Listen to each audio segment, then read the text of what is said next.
Hello, my name is Naima Tryman, and today is day 3 of the blog series that I'm doing about my book, Praying for Peace, A Journey to Serenity, which is basically the memoir of a very rocky life and some solutions that I tried to offer about how I personally turned a lot of hardship in my life into blessing and hopefully some inspiration for you. So day one covered the first 10 years of my life, just kind of laid the foundation of my childhood and things that started to to fester over the years and create problems for me. And day 2 covered the very special and dysfunctional relationship that I had with my father. So now we're on to chapter 2, which covers my middle school years. Um, the first thing about middle school was that the turmoil at home was getting worse.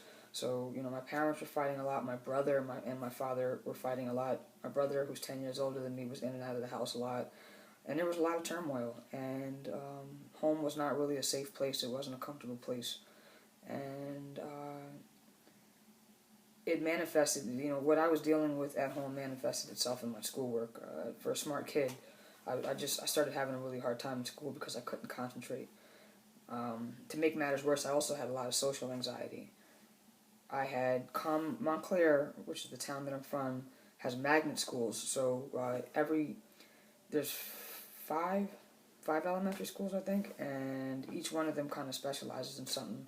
And then there's 3 middle schools, and they tend to funnel kids in the direction of what they specialized in. So if you went to a school that focused on performing arts, there was a middle school for that. If you went to one for science and technology, there was a middle school for that.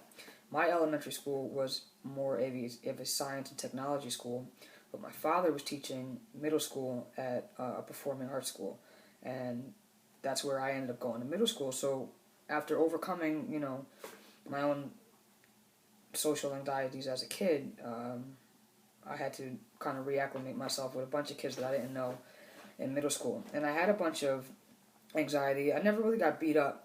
I did start taking karate, and I think that actually kept me out of a lot of fights, looking back in hindsight.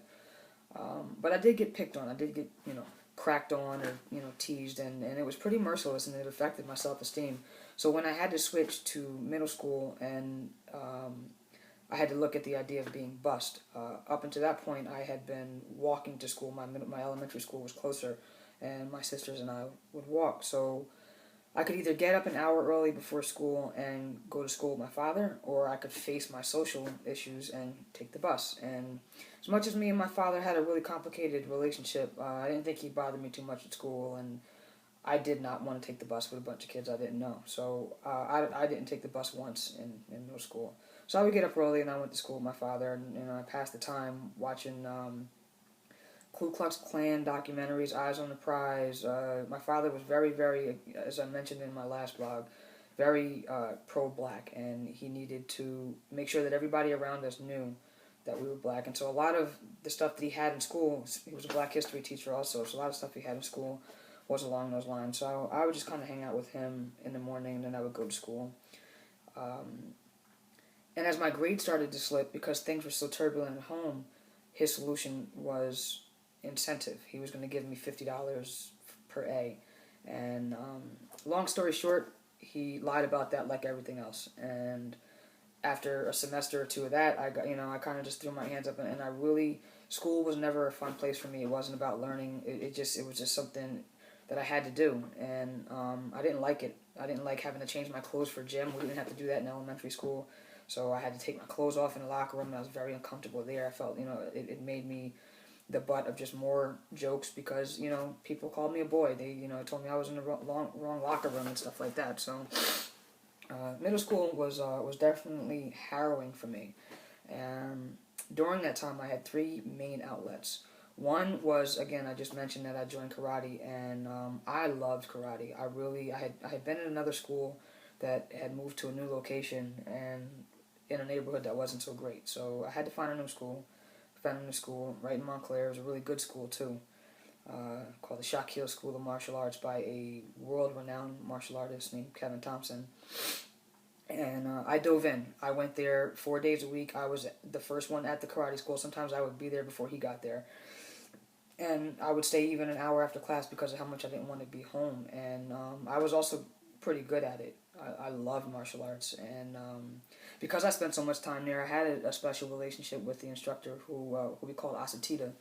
And he would give me some chores to do here and there. You know, if it snowed out, he'd have me shovel out front or sweep out front. He'd have me sweep the dojo, light incense, stuff like that. But, you know, I didn't mind structured discipline. I kind of liked it.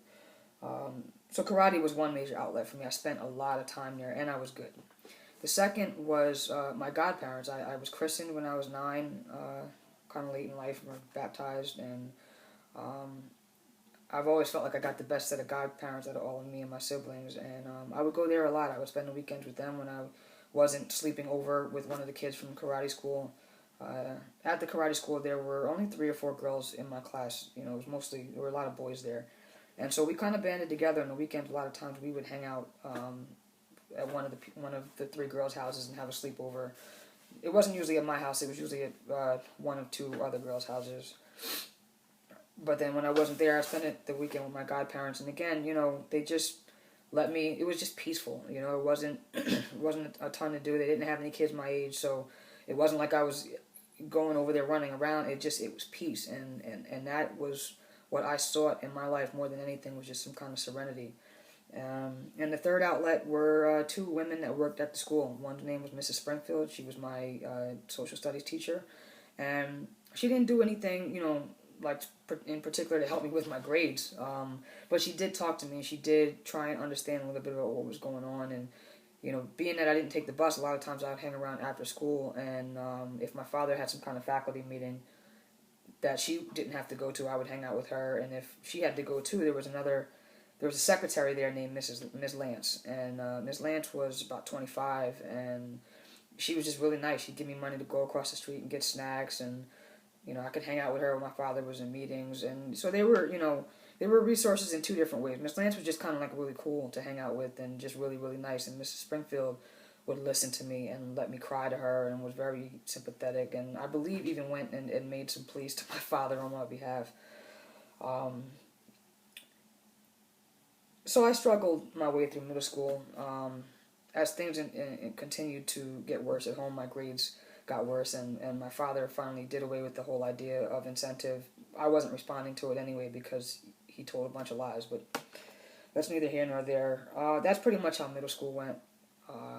I started to get better and better at karate, which seemed to be my saving grace with respect to like being bullied, because I was definitely an introvert. I stayed to myself. I played baseball, but that wasn't a social thing for me because it was kind of like I played baseball and that was it. I didn't those guys weren't my friends. I didn't hang out with them like that. It was just, you know, I was pretty good at baseball, so they didn't mind having me on. I wasn't like the token girl.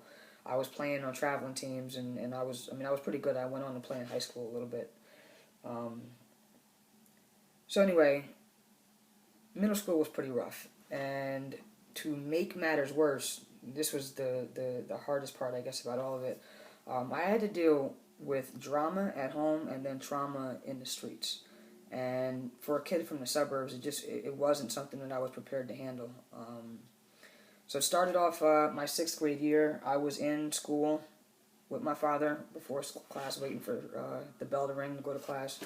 And all of a sudden, all these kids came rushing up the stairs. My father tried to send them back down, and they said, no, the principal sent us up. And he went down to investigate, and when he came back up, he had this look on his face that I'll never forget. My father was a control freak, and never really saw too much concern on his face about anything. He just, you know, unless he was angry, he didn't show much. But this look that he had on his face was just, it was pain, and it was not a look that I was used to seeing from him. And at this point, there's just a bunch of kids. There's turmoil, chaos going on all over the place. So no one's really where they're supposed to be. There's a bunch of kids in his class, and I'm still in there waiting for the bell to ring. And he comes back in, and he grabs me and pulls me in the coat room and tells me that there's been a shooting downstairs and that Miss Lance was shot in the head by her ex-boyfriend. So, as you can imagine, we didn't have any classes that day. We just kind of, they brought in counselors. Some kids got sent home. And to make it worse for me, the shooting had happened in the parking garage right next to where my father parked his van. So, when we went to go home, there was blood and probably brain matter all over the side of the van. So that was difficult. And I learned later on that night through the news that she didn't live. They helicoptered her to the trauma unit in Newark, and nothing helped, and she passed away.